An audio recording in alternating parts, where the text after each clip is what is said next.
let's get back to something I was going to get into here a minute.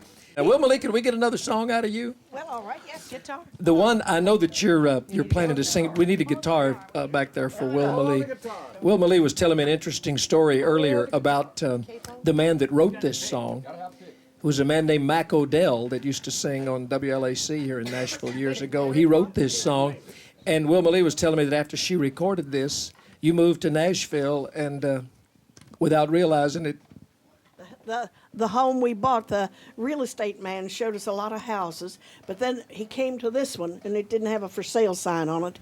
And he said it was for sale, but the lady was very nervous and didn't want a lot of people running through the house. So that's the house we bought. When we bought it, it happened to be Mac Odell's home. After you had Didn't recorded know this it, song. yeah. Do this great old song for us. 30 pieces of silver, Mac wrote, and about B flat. Capo, yeah.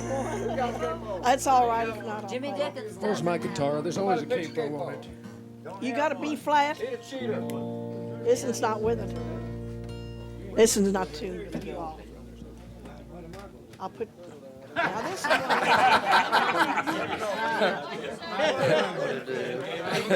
I guess you're gonna hunt.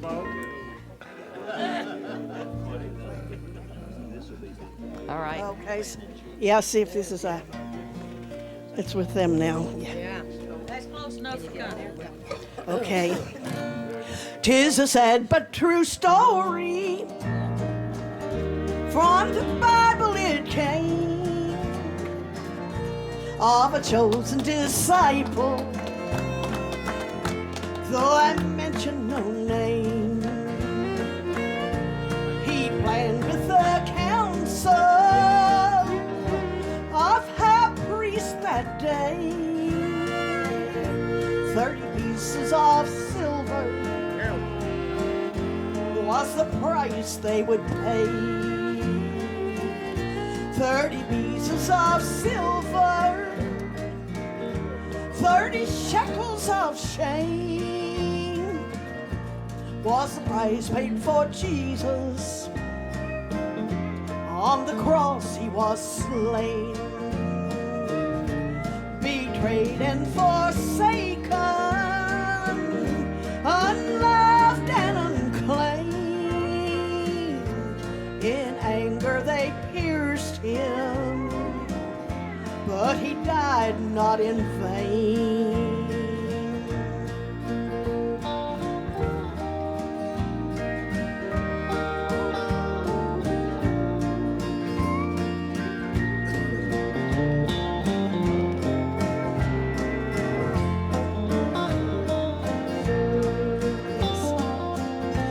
Far off on the hillside, the multitude came. They found our dear Savior, then they took him away. They smote him and mocked him, thorns were crowned round his head, and his raiment of purple showed the bloodstains of red. Far off on the mountain, with face towards the sun, Judas begged mercy for what he had done. He gave back the silver, for his heart filled with strife. And there in the mountains, he took his own life. 30 pieces of silver,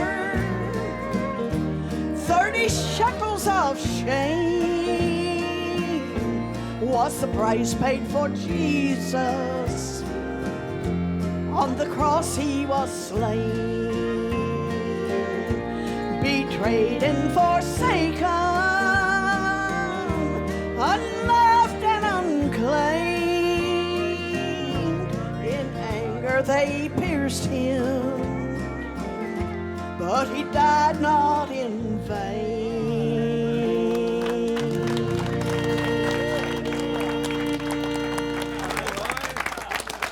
great, Leah. I was going to tell you about that song, 30 Pieces of Silver. Yeah. That 30 Pieces of Silver bought our first potter's field. Your first what? Potter's field, where they buried people that. You know, Uh-huh. in the Yeah. scriptures, Yeah. Thank you. the Sanhedrin bought the potters. In the scriptures, the Yes, Sanhedrin yeah. bought the first potter's field. Yeah. Out of the 30 pieces of silver that Judas, because it was blood money and they could not put the blood money back into the church's treasury. That's right. Thought I'd give you a That's- little scripture lesson there. Yeah. While you've got your microphone, we need a good song out of you. We haven't heard. I know you were singing $1,000,001 a while ago, Yeah. Let me and I get think over here and that's get my guitar. probably what we need to hear. Only I gotta have a microphone. Wilma Lee, is that while he's getting this ready? Is that the same melody as On as top of Old Smoky. Smoky? Yes, it is. Tom T. Hall's favorite, Carol says he told her. Really? So we'll do it for him. Am I ready? You going to sing this to Jimmy Dean? Don't you kiss me on the mouth again. Dickens gonna get mad. Dickens, I'm not trying to take your place, Dickens. You ain't seen me sitting on his lap.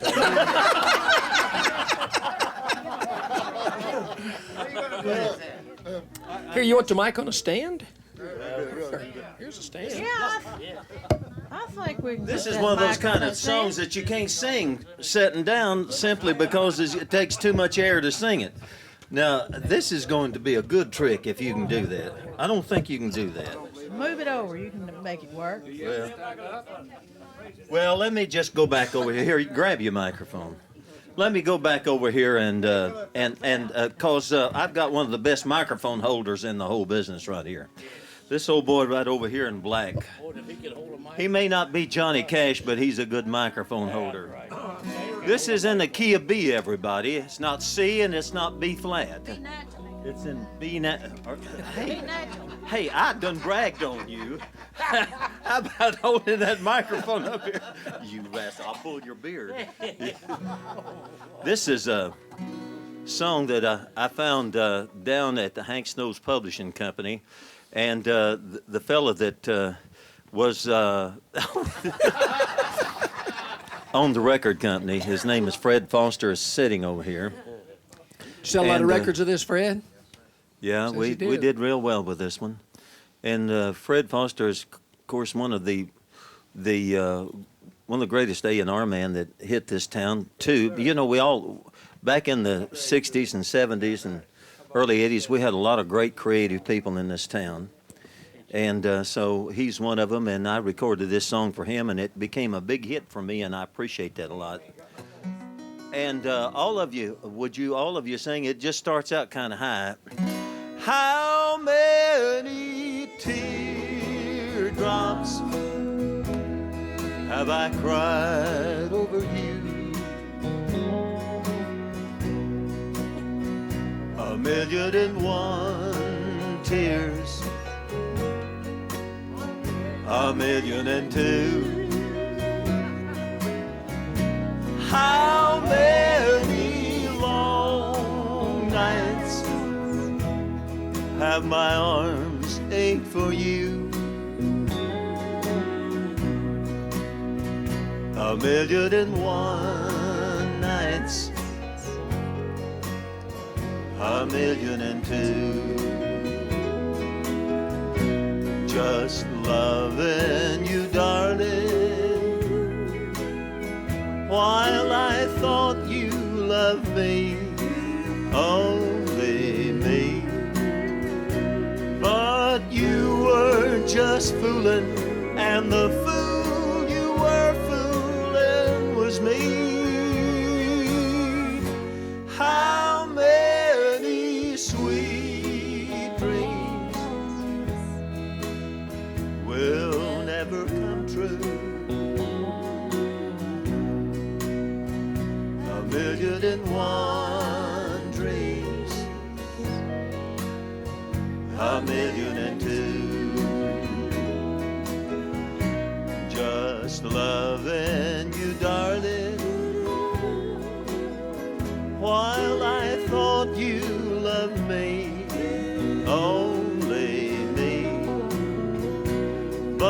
But you were just fooling, and the fool you were fooling was Jimmy Dean. How many sweet dreams will never come true? A million and one dreams, a million and two.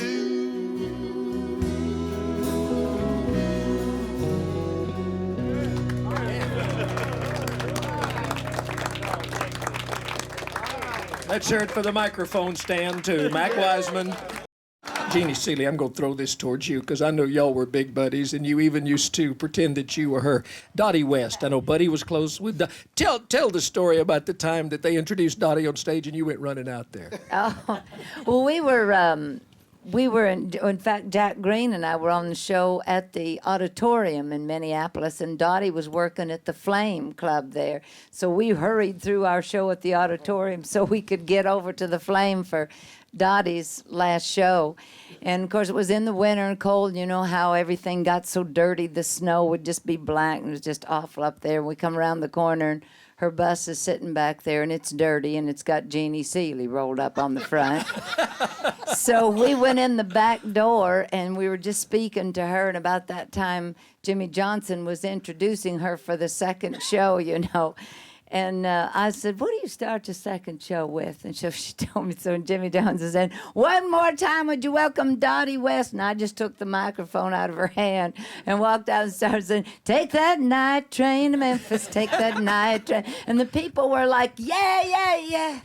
And they just kind of slowed down like, who is this? What's going on, you know?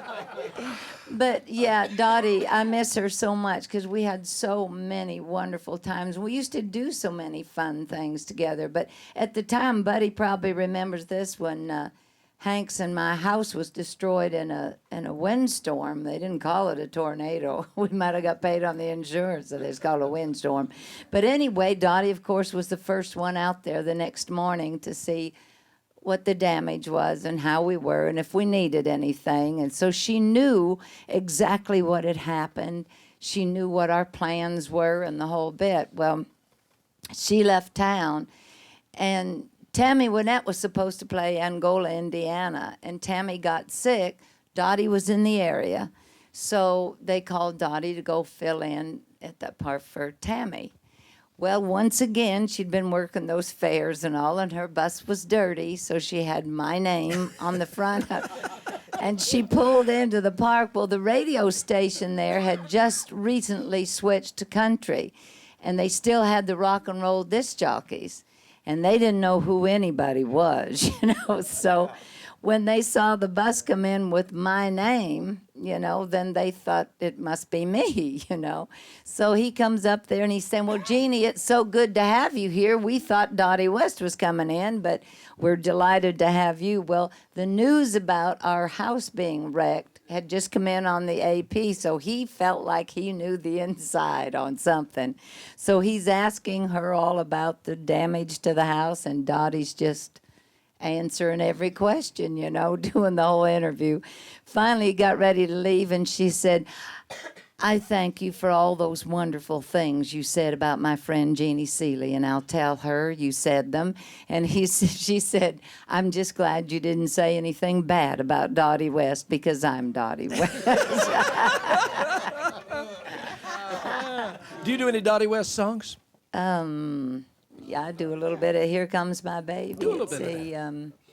I think Hit Me Something D, maybe? Does that sound right, Caps? Yeah. Here comes more tears to cry. Here comes more heartaches by. Here comes my baby back again.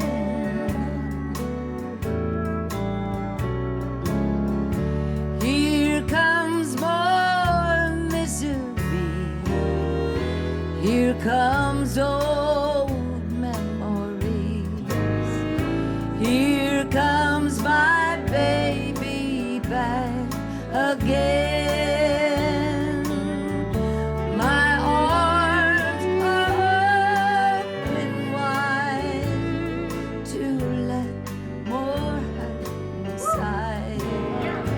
Here comes my baby back again.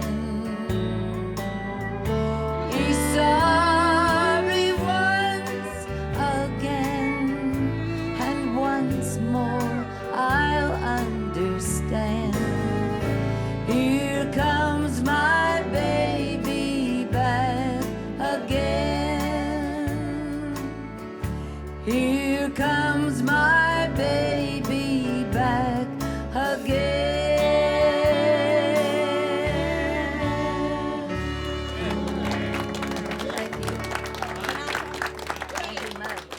The fun that Dottie was. I mean, she was so much fun. Somebody asked me if you had to sum up Dottie.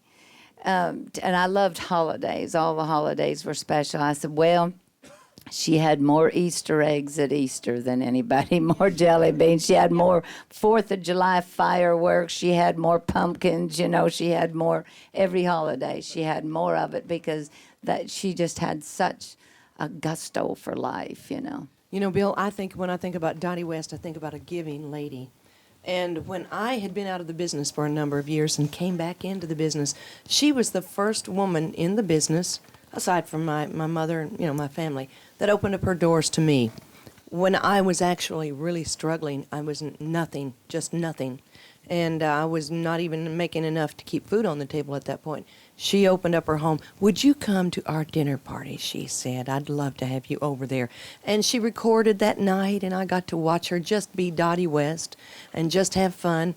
And I always have that memory of her. And the last night she worked the Opry before the crash, the next time she was headed. That way she was asking me, I had, for some reason, had cried. I don't know what about. And so she was saying, I'm having trouble, Dottie, with my contacts there. I was a new contact wearer. And so she was telling me, oh, you know, it builds up a protein when you cry. And she was really helping me and explaining all that to me. And she said, I'm doing so much better. She said, I finally found some help and some people to talk to that know how to help me, and I'm on the right track now. That's the last thing I heard out of Dottie West, Mother. Yes, and she was so thoughtful of her friends. One day, when I was living in Brentwood, a package came to my door. And so I went to delivered it, and it came from Hawaii. And I said to myself, well, who do I know in Hawaii? And I opened it up, the most beautiful dogwood necklace, Dottie West. In there she wrote, well, Emily, I saw this, and you came right to my mind because of your song. I had to get it for you, and sent it to me all the way from Hawaii. That's wonderful. Well, Emily, That's you and Carol, you got the Bill, microphone. before we You're go- sitting there. Oh, sure. Go ahead. Let's tell this real quick about Dottie. You tell it.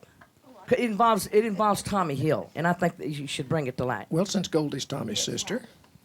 Well, I'm proud of Tommy. He's a pretty good guy, and the way I understood it, everybody in Nashville had turned Dottie down, and on her way out of Nashville, she stopped at Starley Records, where Tommy was the producer, and he welcomed her in, and he did the first recording on Dottie for Starday.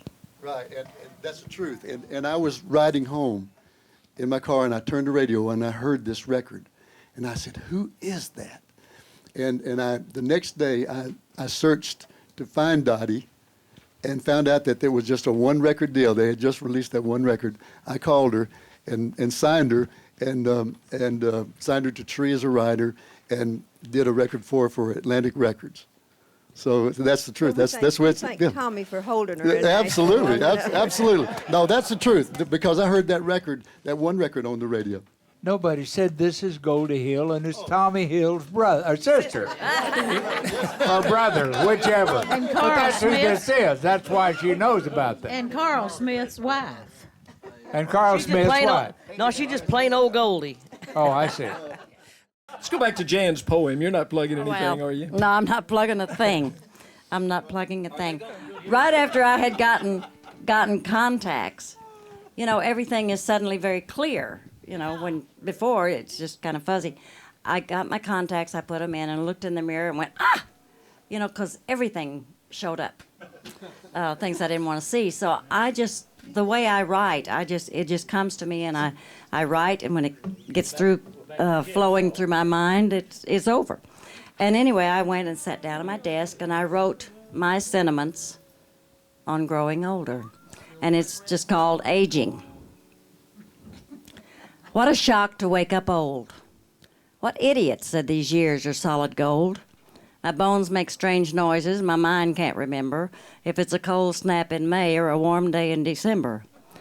What happened to the girl I used to be? She used to run, she loved to ski. But when I think of doing those things now, I think just a bit more cautiously. Oh, she isn't totally gone, the daredevil's still there. She's just trying to find out how many of her injuries would be covered by Medicare. I've told myself and others that age is a state of mind. It depends on how you feel. But today I feel older than Methuselah, and age is very real. Yesterday I wore high heels all day. Today they're in the trash. Thank God they say it's stylish now to wear long skirts and flats. The most exercise I get is climbing back into bed each night, out of which I slide, from being lathered from head to toe with all those creams I diligently applied. And it's hard on the nerves to wake each morning in total despair and look in the mirror and find those lines are still there. People my age say, why, you wouldn't want to be young again, just look at me. But looking at them, you bet I would. I would, if only I could. Relive all those years, I'd take it real slow. Because too soon youth is gone and you wake up old. But I've had a good life and more to come, I pray. And starting this moment, I'll cherish each and every day. I'll appreciate each season, though quickly they come, and be quick to say I love you to friends and loved ones. I'll eat only foods that are good for me. Well, that's going a little far. Baskin-Robbins is right down the street, and I think there's gas in the car. No, I can't run, but I can walk, and thanks to God, I can see and I can talk. Youth is still there in my heart and in my mind. Oh, Lord, I wish there weren't so many stairs to climb. And that exercise bicycle I wish would disappear, and in its place a vibrating easy chair. I've used all the Bengay and my muscles still hurt. To heck with the vacuuming, what's wrong with a little dirt? Now, I've been thinking about this process of aging and all the positive things I've been told, but I have a question. How come all these articles are written by someone 25 years old? I've canceled my subscription to Cosmo and subscribed to AARP. More of the articles in the latter seem now to apply to me.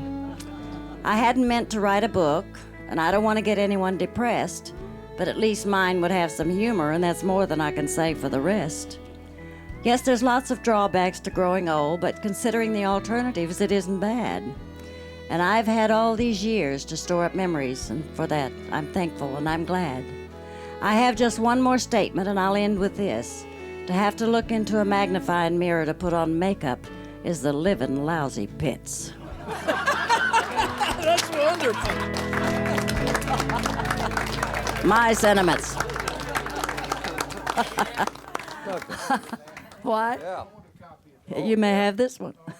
That's terrific, Jan. Thank you. That's I really did very that good. on television a couple of times, and I received so many requests from TNN and from the Crook and Chase show that they said, just put it on your computer and send it out yourself. So I did, and I hope it's given somebody some laughs. That's terrific. You could put my song, Just Don't Look Good Naked, on make a package deal. Yeah, I could put that on the back. You know, I'm going to have that. I'll do that. Yeah, Bill, this is probably not fair to say this following that poem called Aging, but we haven't heard you sing today. We need to hear a song from Bill Anderson, don't you think? He's been hosting all the rest of us. Tough act to follow. Grandpa used to say when Grandpa had a tough act to follow, he'd say, it's like following a bulldozer with a spoon. But you noted my recitation, and you taught me everything I know. I don't know. Will you be my mic? Where'd my guitar I go? will. Be my mic stand or something over there. Jeannie, I appreciate it. That's very nice. You didn't have to do that. B flat, Mr. No, A flat, Mr. Dickens. You got A flat on yours? Get that A flat on it. I got it nailed. I got it nailed. I got it nailed. I got Are it. y'all sure Lawrence Welk got started that way? Charlie Lamb a while ago was talking about this, and if it hadn't been for Charlie and if it hadn't been for this song, I'd probably still be down in Georgia picking peaches somewhere. Mike, you remember the kickoff to this one? Oh, and Ray Price and Dave Rich and a few other people along the way.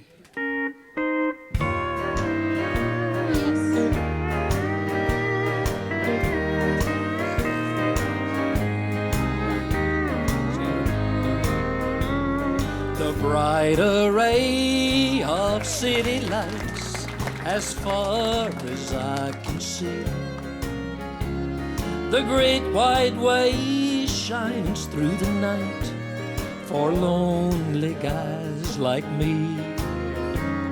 The cabarets and honky-tonks, they're flashing signs invite a broken heart to lose itself in the glow of city lights. Y'all sing with me if you know it.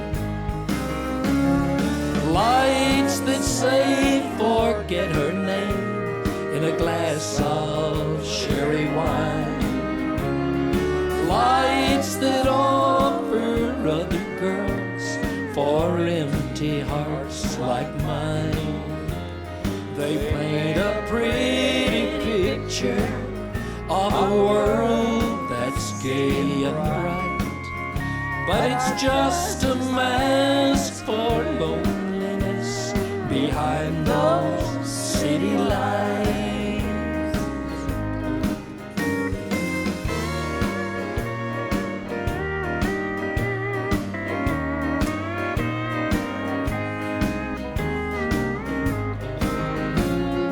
Lights that say forget her love in a different atmosphere. Lights that lure are nothing but a masquerade for tears. They paint a pretty picture, but my arms can't hold them tight, and I just can't say I love you to a street of city lights. No, I just can't say I love you to a street of city lights.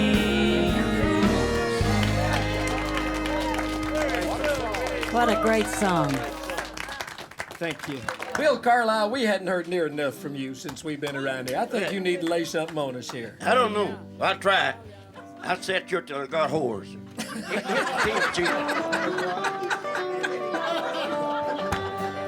When I was young, I had lots of pep. I could get around, I didn't need no help. Since I'm old and I'm getting gray, people all look at me and say he's too old. Too old, he's too old to cut the mustard anymore. He's getting too old, done got too old. He's too old to cut the mustard anymore. I used to jump like a deer. Now I need a new landing gear. Used to good jump, picket fence. Now I'm lucky if I jump and it's up too old. Too old, he's too old to cut the mustard anymore. He's getting too old, son got too old. He's too old to cut the mustard anymore. Now get it.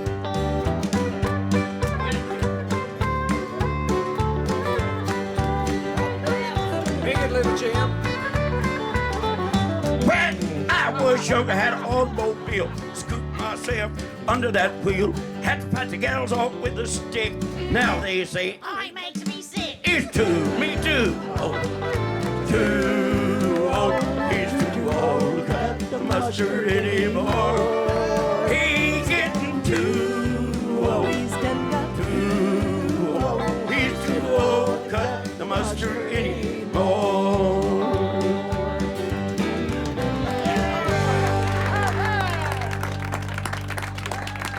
That's wonderful. He'll never be that old. Bill. How old were you when you did that song? Before my time, I don't believe.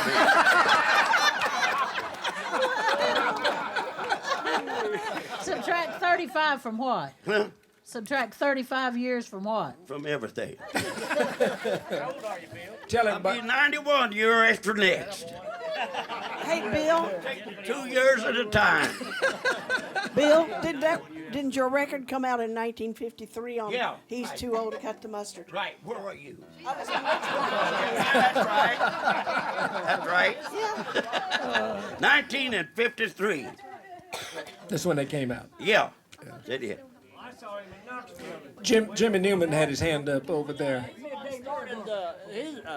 Bill started rockabilly really and truly because when you listen to the early Elvis records, they had the same instrumentation as Bill had. Even I think maybe Elvis had the paper and the guitar too. I'm not sure. It might have been Cash. But he really is the beginning of rockabilly music. We worked some shows together, and us Cajuns on the same stand. We'd watch him jump, and we'd never seen nobody jump that high. And there was a ceiling not too far from where his head was headed. And it was amazing. It was amazing to us, and I still say that he started rockabilly music back then in the early 50s, and it wasn't that many years later that Elvis came along and Carl Perkins. And I wiggled out of it.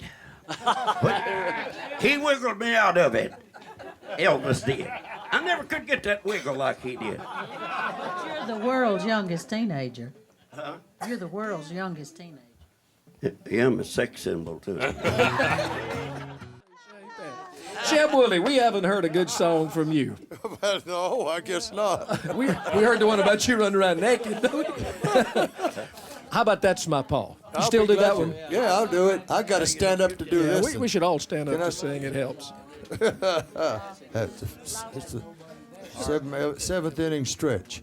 Oh, you got it, Caps?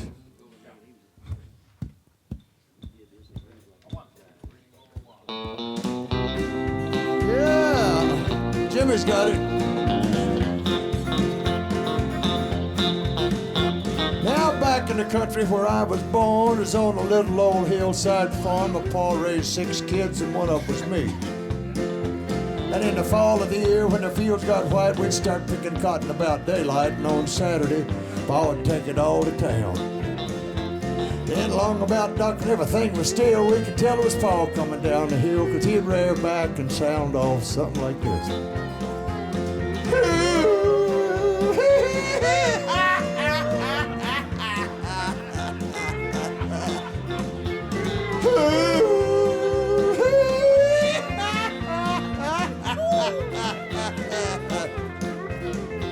We'd go out and meet him with a lantern light, 'cause the roads got crooked on Saturday night, and he'd come on down the hill and he'd stop in the yard. He'd sit up there on that old wagon seat and he'd say, "Boys, I'm hard to beat. 200 pounds of steel and twice as hard. But I'm wild and woolly and full of fleas, and I never been curried below the knees." And then he'd rear back and bellow out a chorus or two.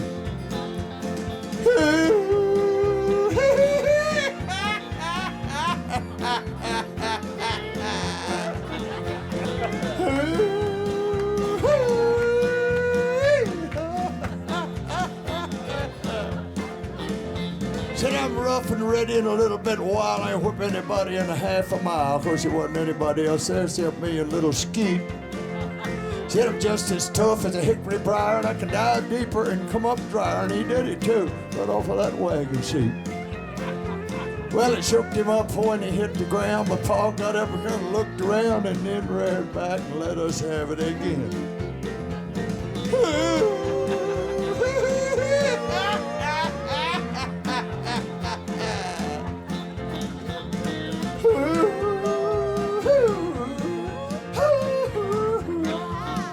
That's my Paul. Thank you. That's great. Thank you. That's great. Del Reeves, you've been bugging me all day saying you wanted to do a recitation. No, well, we got it. Forget it now. He's here. Well, he's done one. He's done one and would be glad to do another one, but I thought maybe you wanted to do one. Ain't no Nobody can do anything like him. Well, you're right about that. Jimmy Dean is a master at doing the narrations. Will you? Just don't You're a plug good your girl. sausage again. I'm not going to shut up. I ought to do some impersonate, but I won't. Let's do one. The guy's got. This must be the bottom over here. Well, it's got some. So you're not going to do a recitation then? No, I'm not going to do one. Okay. All right. We'll get Jimmy to do one. No. Yeah. See, this is my good friend here, and I don't want to outdo him. Wait till Stop Jimmy the gets show. his Jimmy has lost his capo. capo. Where's the capo? Oh, goodness, the orchestra cannot continue. Jimmy Dickens' Just capo right is at the missing. right of the, He threw it over stump right here there. and he's lost it. I know it. The maestro.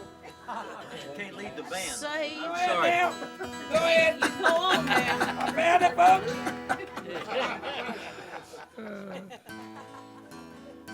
Are we ready now? Yeah. All right. We had this a long time ago. 1968, I believe it was. Starts kind of funny, man. Doodle doo doo doo. That's different. I doodle doo doo doo. I do. Where's he at? Doodle doo doo doo. I doodle doo doo doo. I doodle doo doo doo doo doo.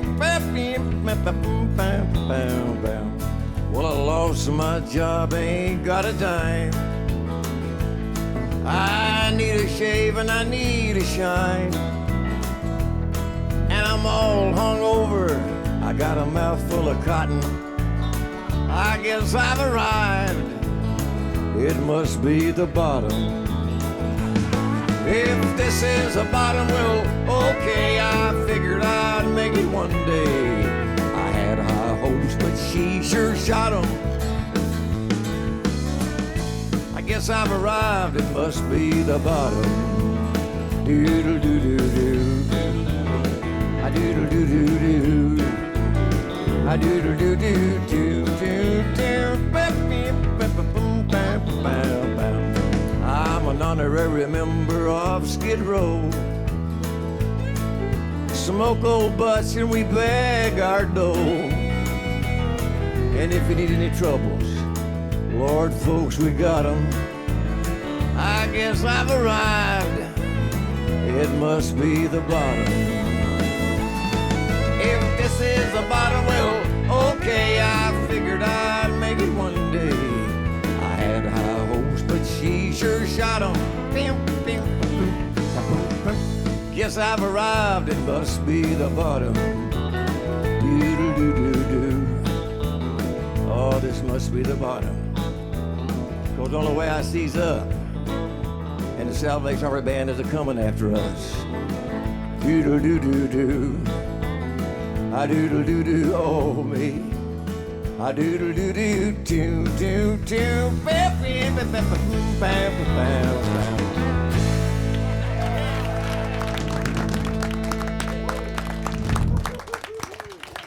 Now can we get a recitation from the Sausage Meister? Thank you very much. I've been using these razors now. No, I'm sorry. That's not what. Sorry. Do you ever have a serious moment? Yes, I do. Other than when not you do very often. recitations. Sometimes I do. Once in a while.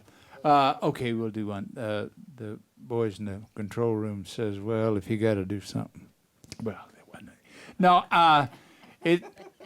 it's a funny thing, but here of late, in the past few years, people, when I'm interviewed, will start to talk to me about success or wealth.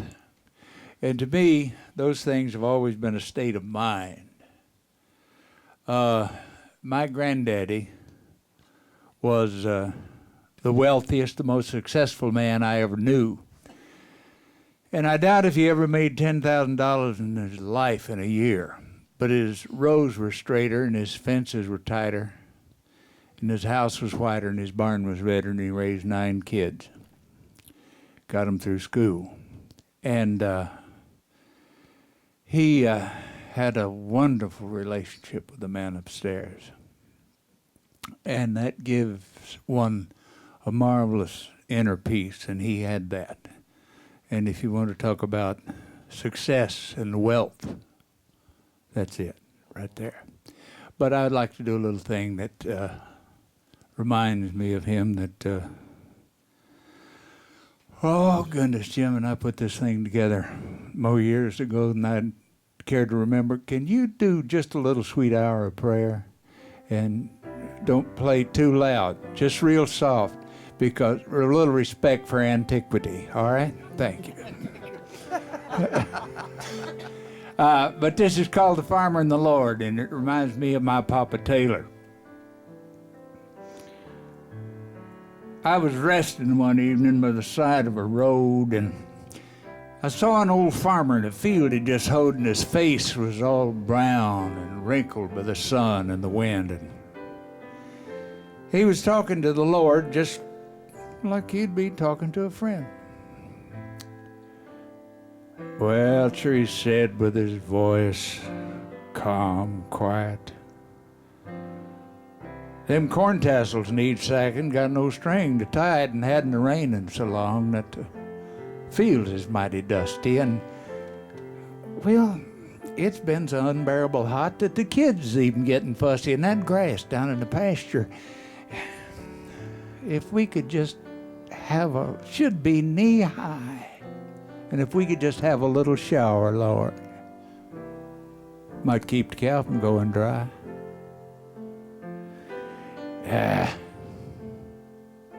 Listen to me talking. You'd think I wasn't grateful.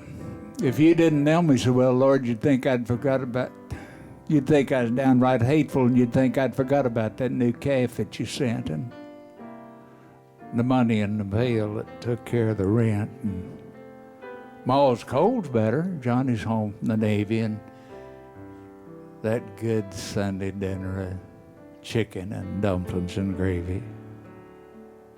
And that new preacher says, Lord, he's a fine young man. Why, he's just converting them sinners to beat the band. Well, I guess I'll mosey on home now. Lord, won't take no more of your time. I imagine there's plenty of folks here about that's waiting to ring your line. Evening to you, Lord, and watch over us tonight. But don't you worry about us none, Lord, because everything's going to be all right.